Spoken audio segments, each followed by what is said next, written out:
Selamat pagi.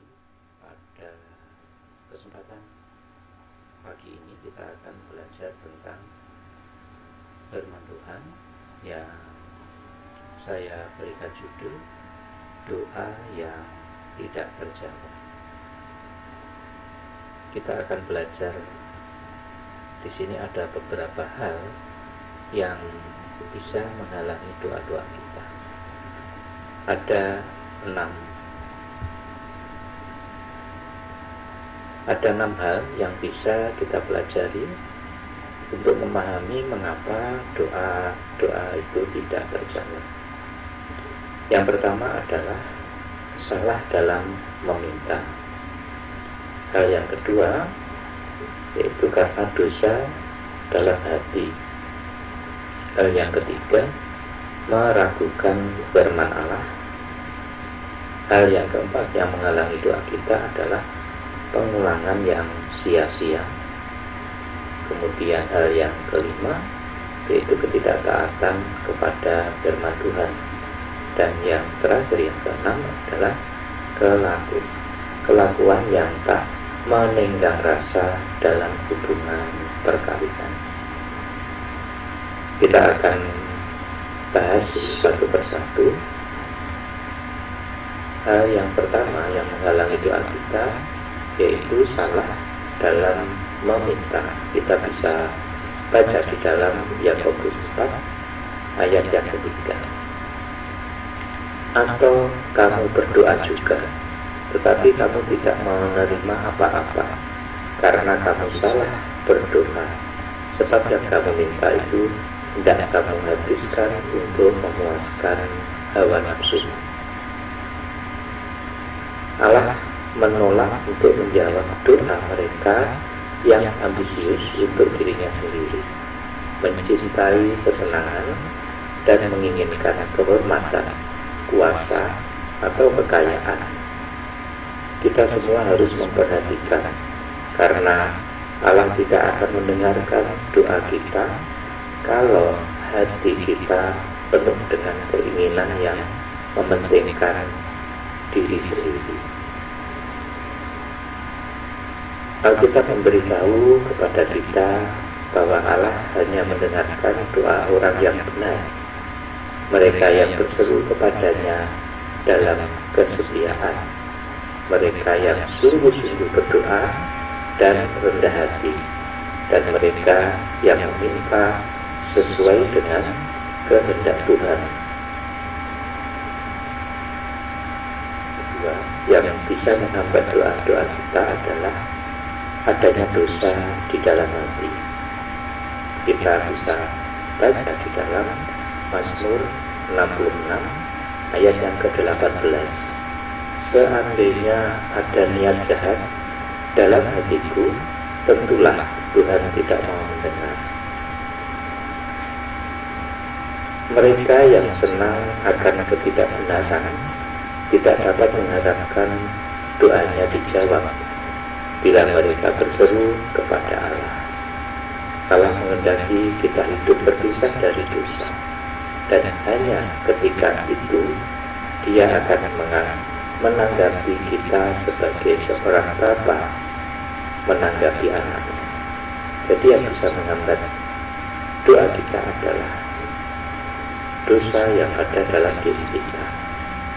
Ini juga bisa dibaca di dalam 2 Korintus 6 ayat yang ke-14 sampai yang ke-18. Kemudian hal yang ketiga yang menghambat doa-doa kita adalah meragukan firman Allah. Kita bisa baca di dalam Yakobus 1 Yakobus pasal 1 ayat yang ke-6 dan ke-7. Hendaklah ia memintanya dalam iman, dan sama sekali jangan bimbang, sebab orang yang bimbang sama dengan gelombang laut yang diombang-ambingkan kian kemari oleh angin. Orang yang demikian janganlah mengira bahwa ia akan menerima sesuatu dari Tuhan. Hikmat artinya kemampuan rohani untuk melihat dan menilai kehidupan dan kelakuan dari sudut pandang Allah. Ini bisa dibaca di dalam Amsal 1 ayat yang kedua. Hal ini meliputi pengadaan pilihan yang tepat serta melakukan hal-hal yang benar menurut kehendak Allah yang dinyatakan dalam firman-Nya dan pimpinan roh. Ini bisa kita baca di dalam Roma 8 ayat 4 sampai 17. Kita dapat menerima hikmat ini dengan menghadap, dengan menghampiri Allah dan memohonnya dengan iman. Nanti Bapak Ibu juga bisa baca di dalam Yakobus 1 ayat 6 sampai 8, Amsal 2 ayat 6 dan 1 Korintus. Kemudian hal keempat yang menghalangi doa-doa kita adalah pengulangan yang sia-sia. Matius 6 ayat ke-7.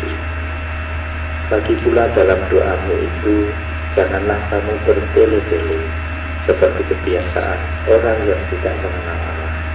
Mereka menyangka bahwa karena banyaknya kata-kata, doanya akan dikabulkan.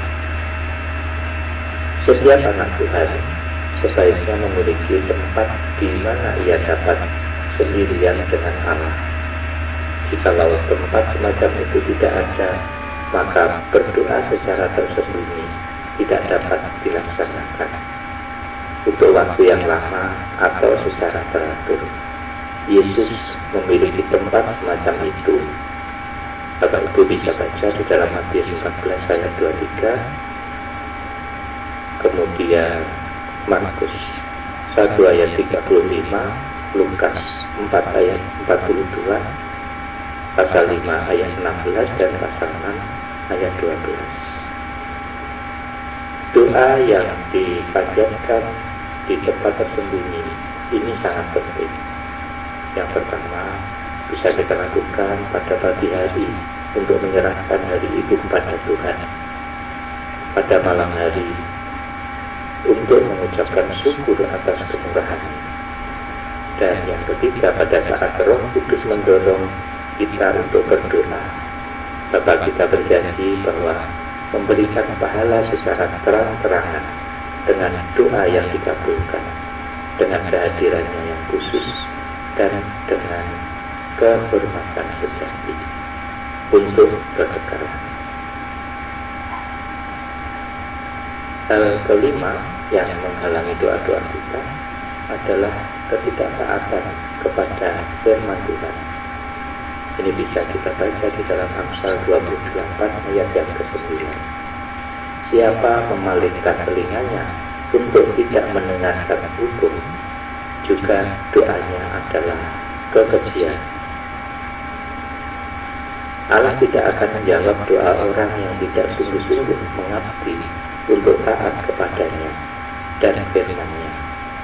Berkompromi dalam komitmen kita kepada Allah dan firman-Nya dengan ikut serta dalam kesenangan berdosa, biarpun sedikit, ini akan menjadikan doa-doa kita tidak efektif.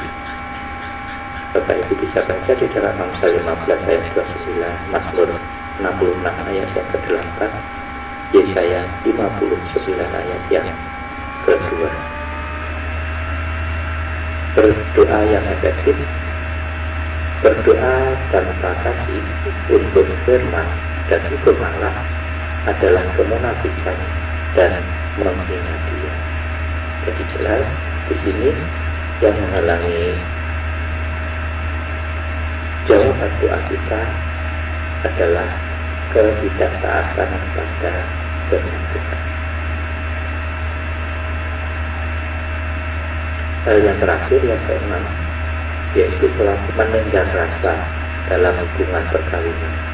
1 Petrus pasal 3 ayat yang ke-7, demikianlah juga kamu, hai suami-suami, hiduplah bijaksana dengan istrimu sebagai kaum yang lebih lemah.